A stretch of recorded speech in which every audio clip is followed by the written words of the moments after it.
right, let's get started. Why don't we? Let me see. So, I am a newbie at this YouTube live, but no time like the present to learn and to get started. So here I am. Today I'm going to be talking about shadow work journaling. My name is Aurelia Wynn. I do go by Miss Wynn on these interwebs. And I love to write. My career is in book publishing, and so that is what I do. Give me a second. I want to make sure that this is streaming correctly. I am looking at it on my phone and it looks great. Okay, so I am going to go ahead and share this. All right, let me go ahead and share this actually on my socials. Let's see. Live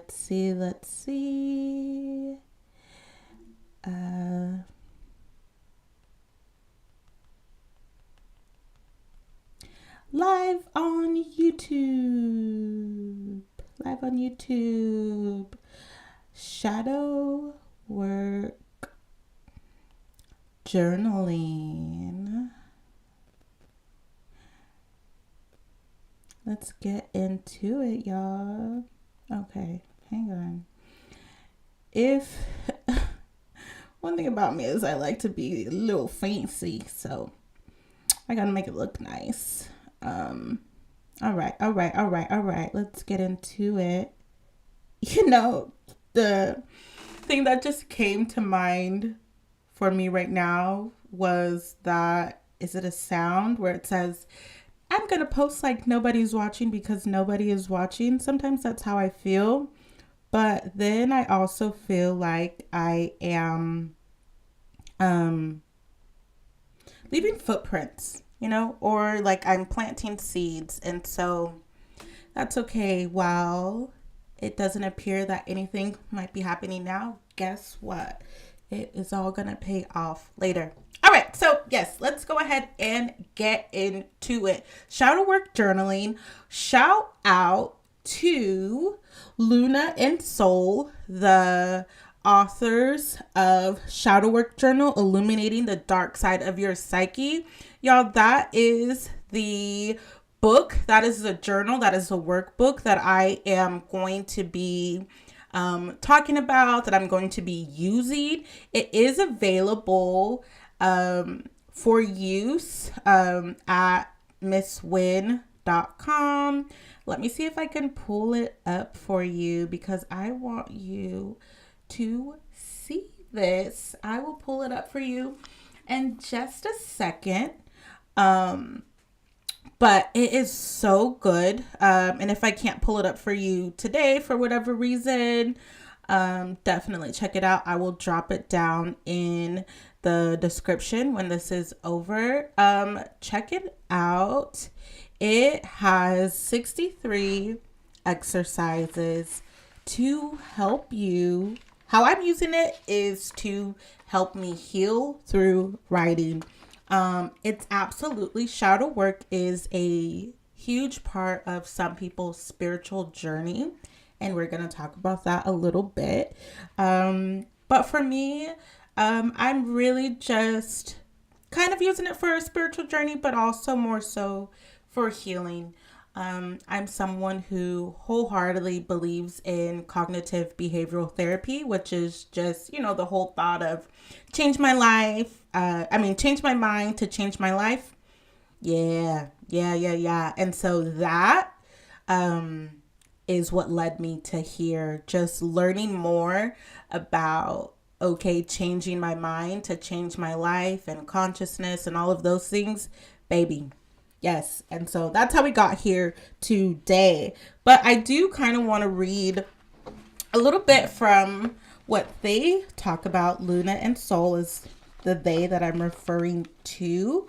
And I actually downloaded the book and have it binded and printed for my own personal use. Which, by the way, if you are interested in this shadow work journal book that I'm using, and I don't know if I've already said this, visit missone.com. I have a link there to where you can get it directly. And if you use my code, Dear Shadow, all one word, Dear Shadow, you'll get a discount of 15% off. So definitely use that.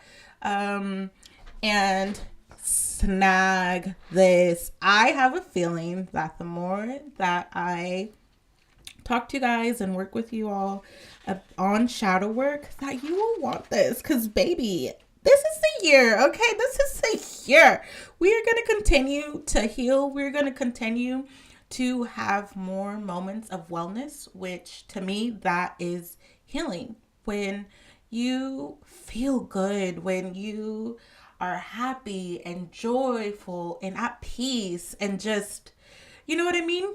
I think you know what I'm talking about. And so when you're just there, to me, that feels like health. That feels good, right? There's nothing off. There's nothing unaligned.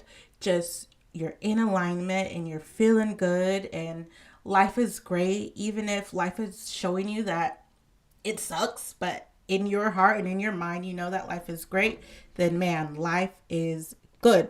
And so let's have more of that. Let's maintain that. Let's maintain a good life by digging in deeper and discovering and learning more about ourselves. I think that the way that we view ourselves and how we feel about ourselves, it plays a major role in our life. And so you already know that. I don't have to tell you that, but there are some things that I have highlighted in this book that I do want to share with you before we jump into this prompt. Now, if you're watching this on the replay, check out the highlights, check out the chapters. I will create some so that way you don't have to listen to me rambling, which I like to do. I like to go off on a tangent. I'm not claiming anything. I have not been diagnosed. I have been diagnosed with PTSD years ago, and we will talk about that maybe in another episode. I don't know. But that's the only thing. So if you're thinking, oh my God, maybe she has ADHD like me. Maybe she's autistic like me. Maybe she's neurodivergent like me. We are not the same, love. And that is okay. That is okay.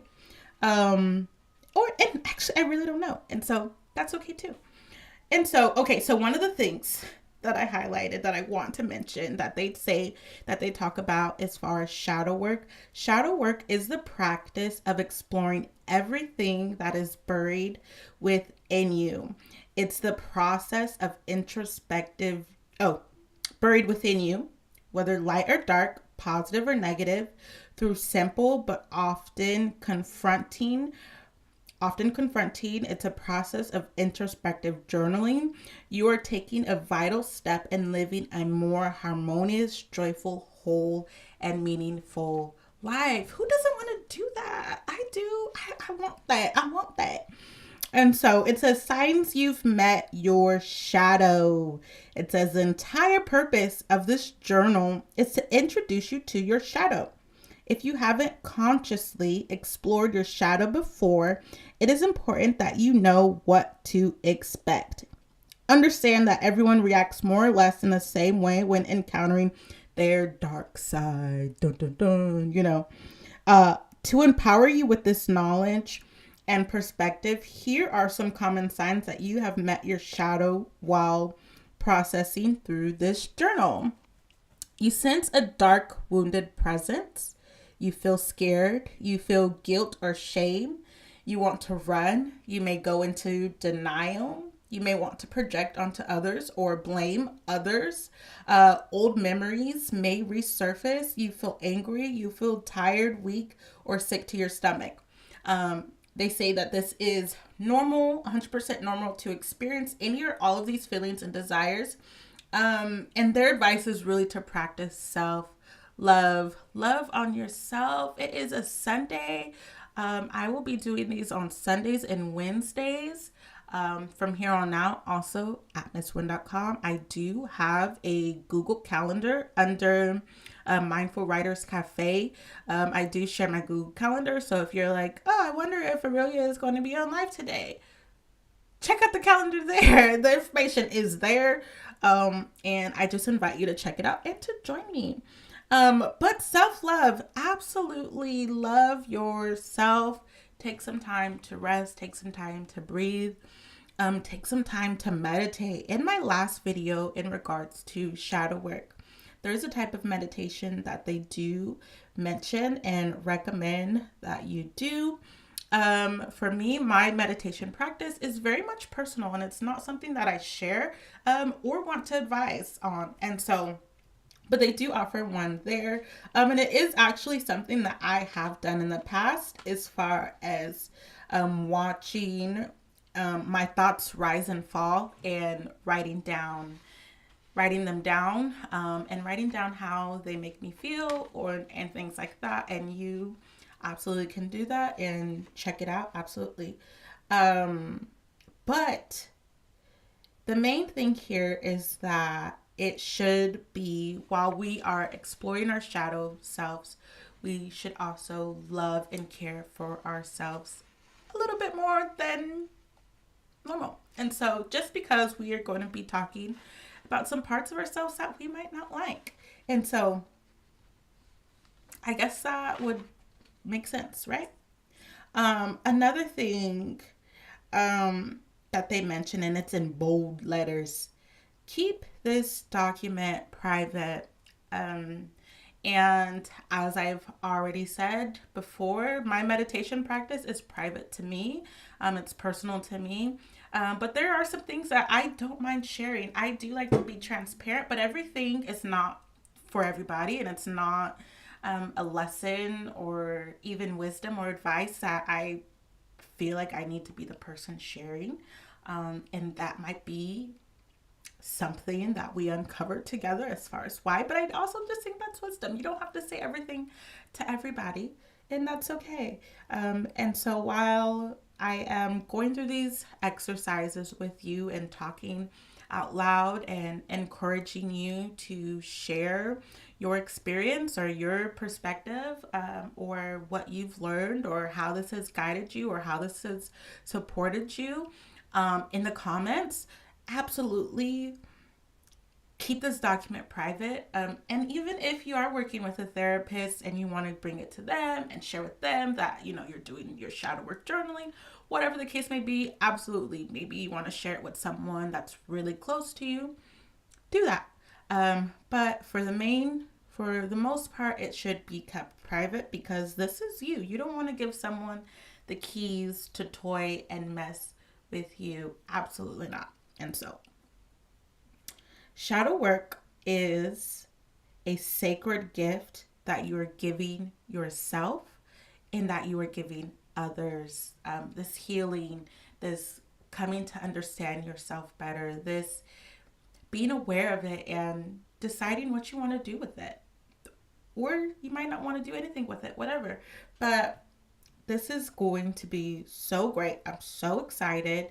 And you might be thinking, especially if you're someone who's seasoned at this, you might be saying, girl, you are excited now, but in a couple of weeks, you will not be excited. And I'm okay with that. I'm okay with admitting that I am super green to this organized version of shadow work. I normally journal. I have so many journals, and I'm more so intuitive. I like, listening to myself, listening to my intuition, kind of going with what I feel like doing.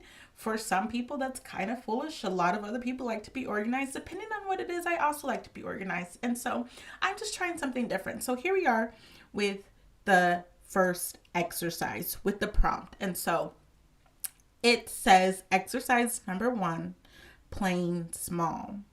In what areas of life are you holding back and playing small? Think about the times you consistently feel weak or small. write down your answer. And so to help me with this, I've kind of already ahead of time went ahead and kind of come up with some bullet points to talk about today. But so I looked at a I just typed in Google like areas of life, and let me read them to you before I tell you which areas of life I felt like I was playing small in or holding back. And so there's 12 listed here, and they're broken down into 4 groups. The first group is growth, which is learning, career, rest, play, and creativity. The second group is health, physical, emotional, and spiritual, and then financial, and then people, home, work, wider community, and then environment, home, work, adventures. And so there's some that are overlapping, and those are the 12 areas. How about for you? Let me know in the comments. What areas do you feel like you play small in? For me, there were 3. There were 3 that really stuck out to me. The first one is spiritual. The second one was community. And then the third one was career. And so then the second part of this prompt, it says, try to put a face and name to the part of you that feels disempowered. What does it look like or sound like? How old is it? Where did it come from? What name would it choose to call itself? Record your response below. By personifying this afraid and suppressed part of you, you'll be more capable of understanding an important part of your shadow self. Okay, so let's look at community, which is mine. Yours might be completely different, but we're just going to use me for the example here. So try to put a face and a name to the part that feels disempowered. So I would say community, and the face that comes to mind. The face that comes to mind really is I don't know. I don't know right now about a face that comes to mind, but I do know what it sounds like. It sounds like I don't fit.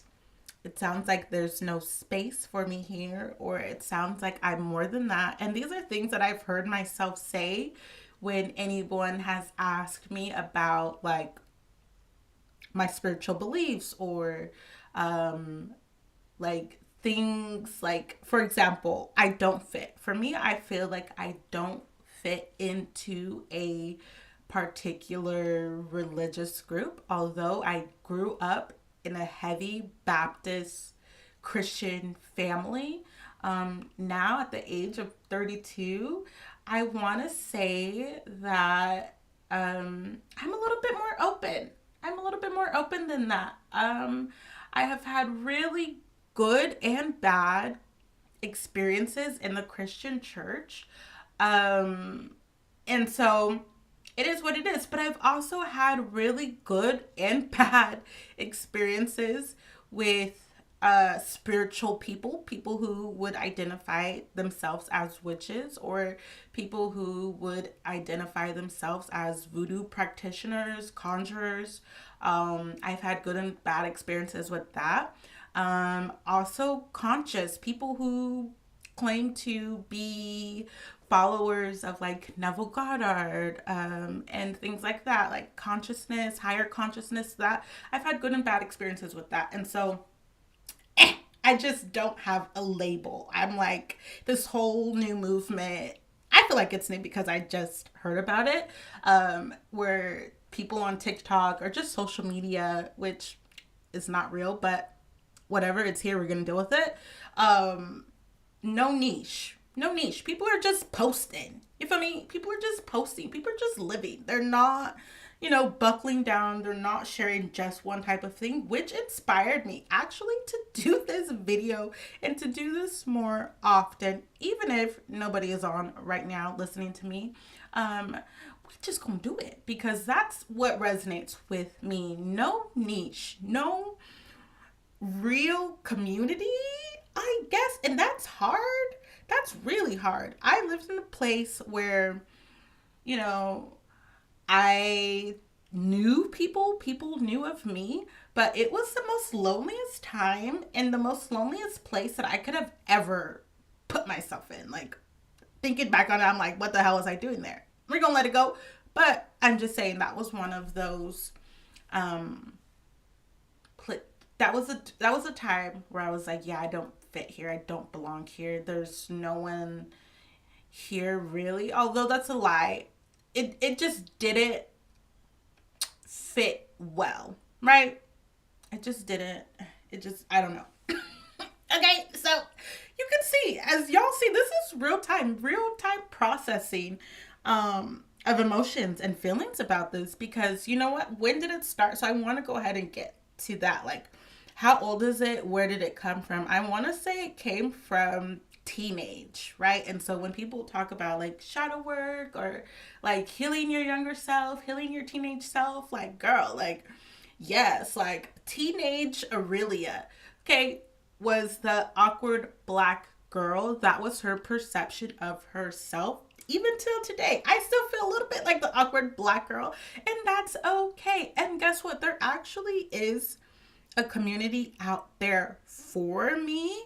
And that's why I'm doing this today. That's one of the many reasons why I'm doing this today, is that I believe that when I'm more vocal about who I am, what it is that I love, what it is that I require, what it is that I will not tolerate, then I will meet my community. I will meet others who are similar, or who at least can relate, or who at least see that there are sections of themselves that also relate to the sections of myself that I'm talking about. Now, we don't have to be a whole 100% alike. Trust me. There's sometimes where it's like, I feel like people were in my life and they were like, oh my God, we're so much alike. No, baby, we are actually not. Like, and so, because I would be playing small, right? I wouldn't be showing all of myself, because I felt like that there were areas of myself that I could not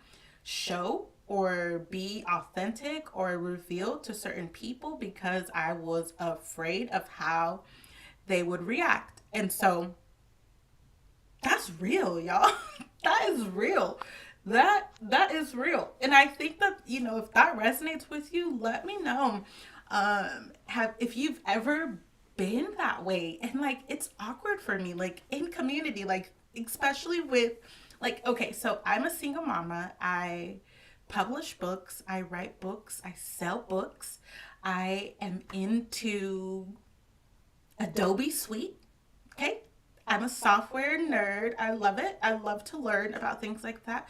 But I also love philosophy. I also love learning about different ways that people think. And that's what I enjoy. And leaning more into that, that's what I intend to do this year, is do more of the things that I enjoy and say no to doing the things that I don't enjoy. And that includes being in communities where I can't be, or where I feel like I have to play small, where I feel like I can't be 100% myself, where I feel like I don't fit in, where I feel like there's no space for me, where I feel like, man, I'm so much more than this. Not being in competition with anybody, or not saying that I'm better than anybody, but truly knowing myself and my gut and listening to my intention and saying, man, I'm so much more than talking down on myself, or I'm so much more than hiding my accomplishments or keeping the things that I've accomplished to myself, because someone told me that people who are loud about their accomplishments are imposters, and that people who don't say anything about their accomplishments are the real ones. And for the longest, I let that lie really control me. I was so humble, y'all, to the point where it was like, damn, girl, like, did you do anything? Yeah, I have had so many successes in the last 5 years that I've been in business, but you would never know because I haven't talked about them. I haven't shared them. I've had many wins where I've kind of kept it to myself. And is there a place for being humble? Absolutely, but not to the point where your self esteem is in the trash. Sometimes we are our own worst enemies because we don't pat ourselves on the back. And so what if you do it publicly? Let people know that you got it going on. And as I'm telling you this, I'm also telling myself this as well. And so I want to say it started as a teenager. I was that kid in high school who a lot of people knew, um, but I had a small friend group, and that was it. And I just felt awkward. Like I just felt that way. I don't know. I don't know why. But that's been something that has followed me now, like I said, into my adult life at the age of 32. Still feel like the awkward black girl because I want to say because we've already talked about it, and so we gonna process this, y'all. Y'all see, I go from here to here and there, and so we gonna try and get the highlights here together. But I want to say, yeah, it started then, and it grew over time. Another period of time I want to say was when I got pregnant my last year of college. Oh my God. Even then, like, I was still actively going to church, and that was major. Like, I got pregnant and was still going to church, all of that. And church people, no offense to any of the church people that might be watching this because you're just here, whatever. Um, that is one of the communities that I felt so small, where I felt like I had to play small, um, because of life circumstances, right? I felt like, dang, I'm a single mama. What ministry, what Bible study group am I going to be in? Are they going to put me with like the moms group where most of those women in the group, they're married and they complain about their husbands or blah blah blah, which was just so disgusting for me. Or am I gonna be like in the married couples group where I'm not married, so this is awkward, and like, girl, homegirl over there is looking at me crazy because she thinks, at least in my mind, I'm thinking that she's thinking that I want her husband, which I don't want her husband. She shared with us in mom's group that her husband doesn't even take out the trash. Like, come on. Like, why would I? You can play by it. I don't want your husband. Right. And so it was all of these things that made me feel like I did not fit into these different communities. There'd be thoughts and reasons and excuses. And at the end of the day, these feelings, these thoughts that I just shared, I don't fit, there's no space. I, particularly when it came to church, I wanted a single moms group. But how crazy is that? It is a sin to have a child out of wedlock, right? And so, why would a church have a single moms group? Most of them don't, and they wouldn't. And so, I felt like I did not belong there. I felt like I didn't fit in. Okay. And then just with the things that I enjoy and the things that I like, I felt like that also made it to where I didn't fit in. And so the truth, though, on that is that there are other people who are single mamas. Okay. There are other people who like to write books. There are other people who like to journal. There are other people who like psychology and who like to get deep and have deep conversations. There are other people who are also religiously ambiguous. They're open and they are understanding, and they can hold conversations about the Bible as well as holding conversations about Jove. If you know who that is, and you know who that is. If you don't, look it up. But, I'm just saying, there are people out there who relate to me and who resonate with me. And even if they're not in my direct proximity, they're out there. And so this is my call to you. If you're out there and any of this resonates with you, please say hello in the comments. Let me know that you hear me and you see me. That would make my heart feel really good. Um, and so there it is, y'all. There it is. I think you get my point. Yeah. And so, thank you so much for your time. Thank you so much for working through this with me. I will be back again on Wednesday. This was a quick 30 minutes. Again, like I said, I will be sharing some of the highlights um, afterwards, after I get off. And I'll be back Wednesday. Let's see. Let's keep it rocking. I don't know. I'm excited. I think that was good, even though I was all over the place. I don't know. What do you think? All right. I also didn't do everything that it said in the prompt, which, if you feel like it, you can. And I might sit and think about this some more off live, and process it some more, because as you see, I kind of was like bing, bing, bing, bing. One thing led to another. Anyways, we gonna get it. We gonna get it. We gonna work through this. This is a year. We are going to have more moments of wellness, and we are gonna have a better understanding of ourselves and improve our vision of ourself, our concept of ourself. Self concept is everything. How you see yourself affects how you see the world. It affects your experiences, everything. And so, let's do it. Let's do it. All right. Until then, I will see you in the next video. Goodbye.